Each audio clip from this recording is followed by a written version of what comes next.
I got a lot of questions in my video yesterday about my tape sync rig about this stereo microphone configuration that I did. And I was thinking about ways to do it so you could hear on the video. And I took some time today to figure out how to connect my MixPre. This is my older MixPre 3 as opposed to my MixPre 6 that's over there.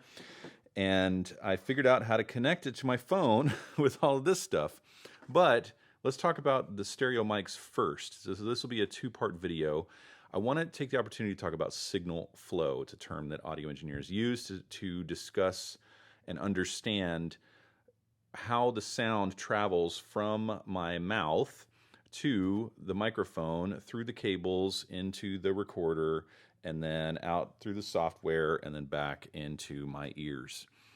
So understanding signal flow can help us with this stereo microphone configuration. They wanted us to record ambient sound like on the street and at the venue. I also used it to record like room mics while she was performing to give a nice stereo image of what it felt like to be in the space with binaural sound. So this configuration is called an XY configuration. I learned it in college in the 90s in my studio recording techniques class at Belmont University. And the concept of this is to make sure that there is no phasing from the two signals, because if we were to separate these two microphones, like you see on some devices, you will have a sound source that's over to of one side. The sound coming from a point where my finger is closer to this microphone than it is to this microphone.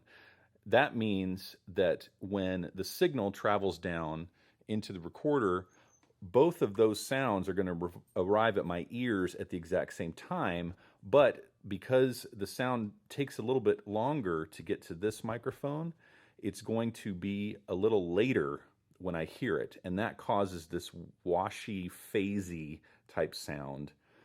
So the idea is to get the two microphone elements as close as possible, and then also angled in a way that they pick up a really nice stereo pattern, so that if the sound is in the middle, like right now, I'm in the middle, that both mics are picking it up equally.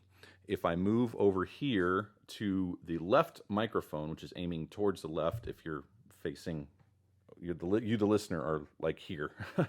So I'm talking mostly into the left microphone now, and then if I move over here, you should hear me in the right microphone if you're wearing stereo headphones, or maybe if your phone has stereo speakers, you might be able to hear this. But put headphones on if you can't hear it. It should come through pretty good. You can see on the mixer here that if I turn it this way, you should hear more on the left. If I turn it this way, you should hear and see more, a little bit more on the right. I'm pretty close to it, so that doesn't help. But that is the concept of XY miking for stereo binaural audio to minimize phasing. You'll see this configuration on the Zoom H6, but they do an overlapping configuration like this, where one mic is on top of the other, but it's still making a 90-degree angle between the front end of each microphone. I just chose to do it this way because in my ears with the headphones, it sounded just a little bit better than doing one on top of the other. So now that we talked about the analog part of signal flow, check out part 2 of this video to talk about what I discovered I needed to do for the digital part of the signal flow to get the audio onto this video so that you could hear it in stereo.